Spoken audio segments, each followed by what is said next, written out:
Semi-finals now with the women, the 100-meter hurdles, and 3 ladies are still involved. Yes. What are your thoughts? They're looking good. We have the defending champion, Danielle Williams. She will run in semi-final 3. She's going up against the Olympic champion in that semi-final. So I expect both of them to get the top 2 automatic spot. In semi-final 2, we have Amoy Brown. She's the weaker of the 3 competitors that we have. Wasn't as impressive in the heat, but I know hasn't had the best season this year. Last year she was, in better shape, but not so much this year. And in order for her to get through, she's going to have to pull something out the hat.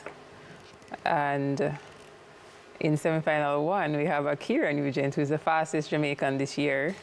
Ackera, she looks good. It's going to be a tough, she's in a quick one. All right. Yeah. All right, so let's look at them one by one here now.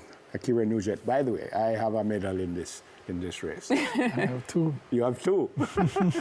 All right, so let's look at Ackera Nugent. Tell me what you've seen so far, and how do you think she might fare in the semi-final? Well, yeah, as what Doi said, she's the fastest Jamaican this year, and I definitely want to see her go out there and execute the race as best as possible. We know that Ackera is a top athlete and a big competitor, so I definitely want her to go out there and attack the hurdles.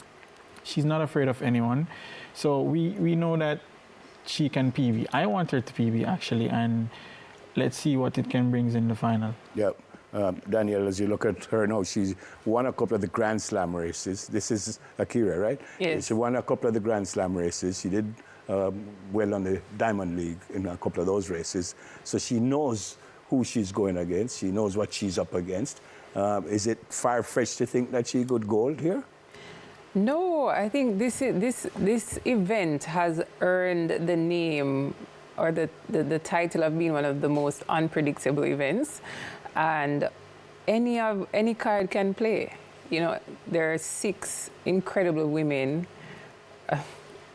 Well, let's say all of them are incredible, but there are some top contenders. Ackera Nugent is one of them. Danielle Williams is one of them. Masai Russell, the Olympic champion from the USA. Grace Stark, Toby Amison, Vissa from the Netherlands. They're all in it. Yeah. And I think that was the beauty of this. That's the beauty of this race, is that it's one of the hardest races to call, and which is why we can say that we can get a medal, but it's literally one of the most unpredictable. As Danielle Williams pointed out, she's not a favorite. She's the reigning world champion. But she ran a personal best this season, 12.3, and she can confidently say, I'm a nobody in this race. Yep, and you're going to see her race in a couple of seconds. So what do you think about Danielle? All right, so... She was one of your 2. Yeah, definitely. At the start of this championship, I said that the 100 hurdles is the event that I want to see. It's going to be my favorite event for the championship because it's a breathtaking event. It's anybody's game. All 8 competitors are very great, and Danielle in qualification, she looks absolutely superb. She looks awesome. So I definitely want to see what she's going to do in the semifinals, and then we're going to see if we can take it home in the finals. So your 2 medals, 1, 2, 2, 3, 1, 3.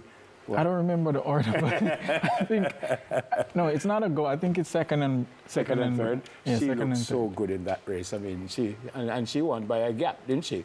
I mean, yeah, she won quite comfortably. I'll tell you, if I were to call it from just the heats alone, she wins. She wins. She wins. She looked the best in qualifying in the first round. Yeah. What about nerves and stuff? I mean, she's been here. She's done this a couple of times. Does that put her under pressure, or she say, well, no, we need it already, so if I don't win it this time, it's not that big. What about that? There will be nerves. There's always nerves, but I think at that level, an athlete like Danielle, I'm not saying she can't get too nervous, but she knows how to manage those type of nerves when they come. She has that experience, and when you've been there and gotten beats and had to realize that the title will go as fast as it came. You know, she's developed a type of level-headedness that can manage the big moments. And when she won, you know, everyone was shocked, but not really shocked. They beat each other all the time on the circuit. So it's truly one of those events where we really, it sounds repetitive, but hard to call. It's hard to call. Yeah. Amoy Brown. Amoy. Yeah, it's a tough season for Amoy. And I also know her personally. We don't really speak much, but I seen her going through the rounds and I'm like, all right, I know that Amoy can do better. I know that she can get quicker to the hurdles and snap down and get faster in between the hurdles, but I'm just not seeing that from her. So it's going to take something big from Amoy to get into the finals and see if we can actually do some damage in the final. But I definitely want her to improve. I love to see her get a PB out of this championship, because that's what you come to the championship to do.